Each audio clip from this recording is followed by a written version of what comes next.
Times news channel देख रहे आप सभी दर्शकों का बहुत बहुत स्वागत है। मैं हूं रमनदीप कौर।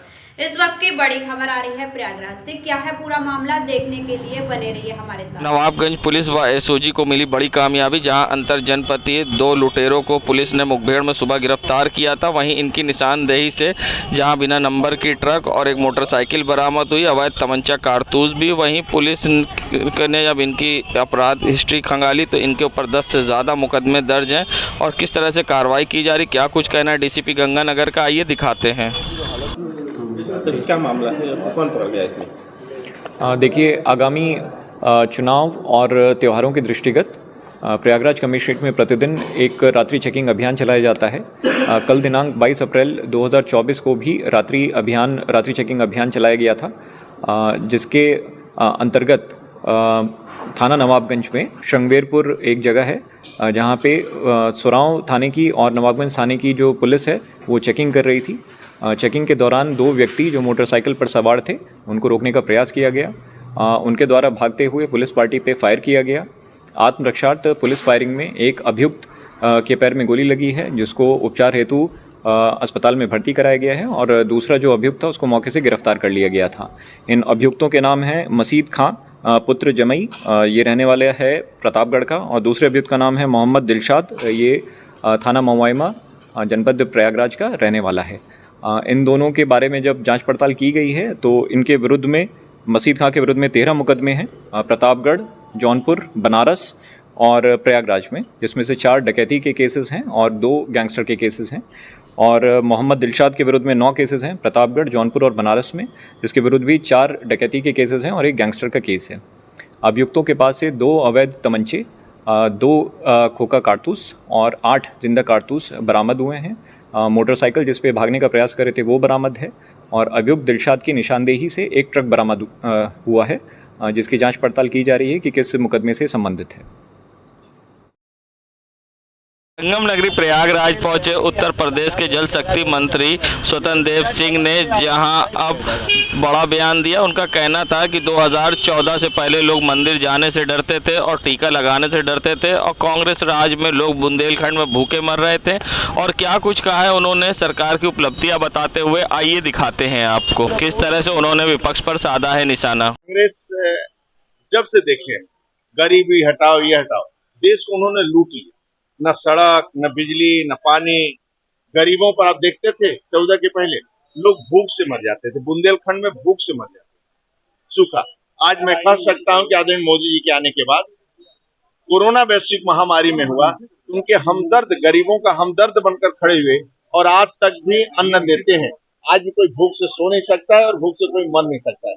कांग्रेस, सपा, बसपा जब जब भी सत्ता में आए लूटे हैं, यानी राजनीति उनका भ्रष्टाचार है। और भारतीय जनता पार्टी जब जब भी सत्ता में विकास किया, देश के गौरव अटल बिहारी वाजपेयी का कार्यकाल आप देखें, आज मोदी जी का, आदरणीय मोदी जी का कार्यकाल देखें। राज्य के अंदर पहले कल्याण सिंह, माननीय राज्यवर्धन सिंह, राम प्रकाश जी, और आज आप आदरणीय योगी जी का कार्यकाल देख रहे हैं। तो शांति और समृद्धि के, और कांग्रेस जब जब आई है तो गरीबों की, बड़े लोगों की संपत्ति हड़पने का काम है, बाकी कोई एजेंडा उनके पास नहीं है। भ्रष्टाचार और लूटना। विपक्ष आरोप लगा रहा है कि पहले लोग टीका लगाने में डरते थे, मंदिर जाने में डरते थे। आज किसी वार्ड में आप चले जाइए तो पक्का मकान मुसलमानों को भी मिलता है, हिंदुओं को भी मिलता है, जो गरीब है सभी को हम देते हैं। शौचालय सभी, नल कनेक्शन दे रहे हैं, सड़कों का जाल बढ़े ना, हम भेदभाव करते हैं। सबका साथ, सबका विकास, सभी के विश्वास के साथ हम आगे बढ़ते हैं, और सभी कल्याणकारी नीतियां सभी गरीबों का खुशहाल हो इसलिए काम करते हैं। और यहाँ पर प्रवीण जी जैसे सज्जन व्यक्ति, सरल व्यक्ति जो लोकसभा के, और जनता जनार्दन का, इस क्षेत्र के लोगों का आशीर्वाद जनता जनार्दन का प्रवीण जी के साथ, योगी जी के साथ, मोदी जी के साथ। संगम नगरी प्रयागराज में जहां हनुमान जी का जन्म उत्सव, हनुमान जयंती बड़े ही धूमधाम से मनाया जा रहा है। तीर्थ नगरी प्रयागराज में जहां ब्रह्म मुहूर्त से ही लोग संगम क्षेत्र पहुंच रहे हैं और संगम में आस्था की डुबकी लगाकर पूजा अर्चना और दर्शन कर रहे हैं। सुबह से ही मंदिर के बाहर लंबी कतार लगी है और आज विशेष श्रृंगार भी लेटे हनुमान जी का किया गया है। तो वहीं सिविल लाइन स्थित हनुमत निकेतन मंदिर में भी भक्तों का सिलसिला लगा हुआ है और लोग पूजा अर्चना कर रहे हैं। बता दें, लेटे हनुमान जी का जन्म उत्सव जो हनुमान जयंती है चैत्र नवरात्र के पक्ष में मनाया जाता है और आज ही के दिन लेटे हनुमान जी और हनुमान जी के दर्शन के लिए भक्तों का तांता लगा होता है। आप देख सकते हैं किस तरह से हनुमान मंदिर में भक्तों का सिलसिला आने का जारी है और लोग लंबी कतारों में लगकर पूजा अर्चना कर रहे हैं और साथ ही ऐसे में अपने सुख समृद्धि के लिए लेटे हनुमान जी से और हनुमान मंदिर में जाके प्रार्थना कर रहे हैं। और आए हुए यहाँ भक्तों का क्या कुछ कहना था, आइए दिखाते हैं आपको। हनुमान जयंती है यहाँ पे। यहाँ प्रयागराज का ये बहुत बड़ा मंदिर है और यहाँ लोग बहुत श्रद्धा से दर्शन करते हैं और हम लोग भी इसी वजह से आए हैं। और काफी यही के हैं, बहुत दूर के नहीं है, लेकिन हाँ ये है कि बहुत अच्छी मंदिर है प्रयागराज का। बहुत पहले जो थी वो मेरी प्राइवेट थी, हाँ कुछ तो थी, तभी आए थे। क्या नाम है? सविता यादव। जिस तरह हम लोग अपने हर जन्म दिवस के अवसर पर बाबा लेटे हनुमान जी का दर्शन करने आते थे, आज हनुमान जयंती थी। हम लोगों ने क्या कहते हैं सुबह स्नान करने के बाद अपने पावन श्रद्धेय बाबा हनुमान जी का दर्शन करने के लिए हम लोग यहाँ पे उपस्थित हुए हैं। हम तमाम छात्र यहाँ पे एक लंबी श्रृंखला के रूप में आप भीड़ यहाँ पे देख सकते हैं। बाबा का श्रृंगार का दर्शन करने के लिए हम लोग यहाँ पे उपस्थित हैं। क्या मनोकामना थी बाबा की? बस इस एक मूल जो होती है कि भविष्य के लेकर कैरियर के लिए हम आराधना करते हैं और मूल यही आता है कि सुख चिंतन समृद्धि के लिए हम बात करते हैं। मैं प्रकाश सिंह, छात्र आवास विश्वविद्यालय। सोशल मीडिया वॉलंटियर लोकसभा सम्मेलन में शामिल होने मंत्री स्वतंत्र देव सिंह प्रयागराज पहुंचे थे, जहां पर उन्होंने भाजपा की योजनाओं के बारे में सोशल मीडिया का अहम रोल बताया है और साथ ही उन्होंने क्या कुछ कहा है इस पूरे मामले पर मंत्री स्वतंत्र देव सिंह ने, आइए दिखाते हैं आपको। साथ ही उन्होंने कानून व्यवस्था को लेकर विपक्ष पर भी निशाना साधते हुए क्या कुछ कहा है वो भी दिखाते हैं। एक मजबूत संगठन सोशल मीडिया के माध्यम से गाँव को जन जन तक पहुंचाने का काम करता और जो दुष्प्रचार लोग करते हैं उनका जवाब भी देते।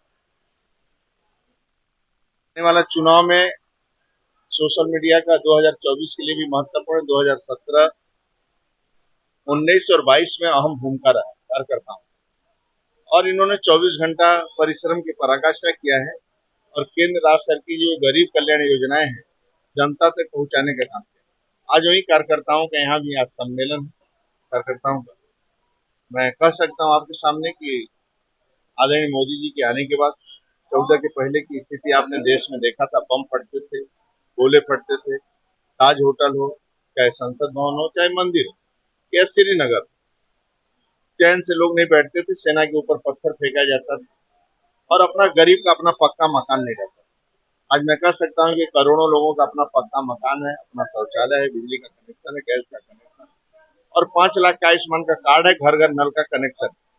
और देश के अंदर भी देखेंगे तो न ताज पर बम पड़ता है, न कहीं बम नहीं पड़ता। तो एक क्रांतिकारी परिवर्तन 10 सालों में आया है। तो जनता जनार्दन का आशीर्वाद है आदरणीय मोदी जी के साथ और कार्यकर्ताओं के परिश्रम की पराकाष्ठा के आधार पर हम एक तरफा राज्य के अंदर चुनाव जीतेंगे और आदरणीय योगी जी राज्य के अंदर हमारा कानून का राज है। अब 70 के पहले देखे न बिजली आती थी, न लाइट आती थी, 5 बजे बाद कोई निकल नहीं पाता था, बेटियां डरती थी। लेकिन आज मैं कह सकता हूँ कि 12 बजे रात को भी बेटी घूम सकती है, जा सकती है, एक कानून का राज। प्रधानमंत्री जी ने कहा है हम एक तरफा राज्य के अंदर चुनाव जीतेंगे, कानून का राज है। अब 70 के पहले देखे न बिजली आती थी, न लाइट आती थी, 5 बजे बाद कोई निकल नहीं पाता था, बेटियां डरती थी। लेकिन आज मैं कह सकता हूँ कि 12 बजे रात को भी बेटी घूम सकती है, जा सकती है, एक कानून का राज। मथुरा श्री कृष्ण जन्मभूमि शाही ईदगाह विवाद मामले में इलाहाबाद हाईकोर्ट में आज सुनवाई हुई है। बता दें सूट नंबर 7, 11 और 12 में सुनवाई हुई है और साथ ही हिंदू पक्ष ने अपनी दलीलें पेश की है और इस मामले में अब 30 अप्रैल को सुनवाई होगी। वहीं सूट नंबर 4 में जहां जस्टिस मयंक कुमार जैन की कोर्ट में आज माता शाकुंभरी पीठाधीश्वर आशुतोष पांडे की ओर से साक्ष्य पेश किए गए, किस तरह से कृष्ण के ऊपर पूजा होती थी, पेन ड्राइव में साक्ष्य दिए गए और वहीं अब 30 अप्रैल को इस मामले में सुनवाई होगी और क्या कुछ कहना है अधिवक्ता विनय कुमार का, ये दिखाते हैं। श्री कृष्ण जन्मभूमि बनाम साई ईदगाह प्रकरण में सुनवाई जारी हुई है। सबसे पहले वाद 11 में क्योंकि हिंदू पक्ष की ओर से आपत्ति दाखिल नहीं हुई थी, उसमें आपत्ति दाखिल होने के बाद मुस्लिम पक्ष ने आज अपनी बहस 7-11 पर पूरी कर दी है। 7 नंबर में बहस हुई है हिंदू पक्ष की ओर से, उन्होंने अपने तथ्य रखे कि वहां पर 7-11 इन पर लागू नहीं होता है और 12 नंबर में बहस हुई है। इसके बाद हम लोगों ने इन पर्सन माननीय न्यायालय में जो 1 अप्रैल का आदेश जारी था, माननीय न्यायालय का जो पूजा हमने किया था उसका वीडियोग्राफी माननीय न्यायालय ने पेन ड्राइव हैशटैग के साथ आदेश किया था, जिसको आज हमने शपथ पत्र के साथ माननीय न्यायालय में दाखिल किया है। अब 7/11 पे हमारी ओर से 30 अप्रैल को अपनी बहस रखी जाएगी। माता शाकुंभरी पीठाधीश्वर भृगुवंशी आशुतोष पांडे, मुख्यवादी श्री कृष्ण जन्मभूमि बनाम साई मैदिका, अध्यक्ष श्री कृष्ण जन्मभूमि मुक्ति निर्माण ट्रस्ट मथुरा। भूमि मुक्ति निर्माण ट्रस्ट और शहीदगाह मस्जिद के मुकदमे में कोर्ट नंबर 89 में माननीय श्री मयंक कुमार जैन साहब के सामने सुनवाई थी आज। तो माननीय न्यायालय में सुनवाई थी, तो उसमें सबसे पहले सूट नंबर 11 को सुना गया, उसके बाद सूट नंबर 7 को सुना गया, उसके बाद सूट नंबर 12 को सुना गया। तो सूट नंबर 11 में उन्होंने 7/7/11 के अगेंस्ट ऑब्जेक्शन फाइल नहीं किया था, जो कि ऑर्डर 7 रूल 11 का ऑब्जेक्शन था, जो डिफेंडेंट ने शहीदगाह मस्जिद वाले ने फाइल किया था। उसके अगेंस्ट एप्लीकेशन फाइल होनी थी और रिप्लाई फाइल होना था। तो वो रिप्लाई शायद उन्होंने आज फाइल किया है, तो उसी रिगार्डिंग आज थोड़ी बहुत उस पर सुनवाई हुई है। उसके बाद फिर फर्दर डेट मिली है उन्हें। उसके बाद फिर सूट नंबर 12 में सुनवाई हुई। सूट नंबर 12 में केवल लिमिटेशन एक्ट और ये प्लेस ऑफ वर्शिप एक्ट पे सुनवाई हुई है। उसको भी कुछ देर सुनवाई करने के बाद 30 अप्रैल के लिए रखा गया है। फिर उसके बाद हमने एक एफिडेविट फाइल किया था सूट नंबर 4 में, जो कि माननीय न्यायालय ने पेन ड्राइव उसमें कही थी, हमने पेन ड्राइव दी थी एक साक्षी की, जो कृष्ण कूप पे पूजा हुई थी हमारी। तो उस रिगार्डिंग हमने माननीय उच्च न्यायालय ने कहा था कि इस पेन ड्राइव को हैशटैग कोड के साथ एलोग्रिथम के साथ फाइल कीजिए आप। तो हमने आज एफिडेविट पे फाइल किया है माननीय न्यायालय के सामने, उसकी कॉपी डिफेंडेंट को भी दी है साथ साथ।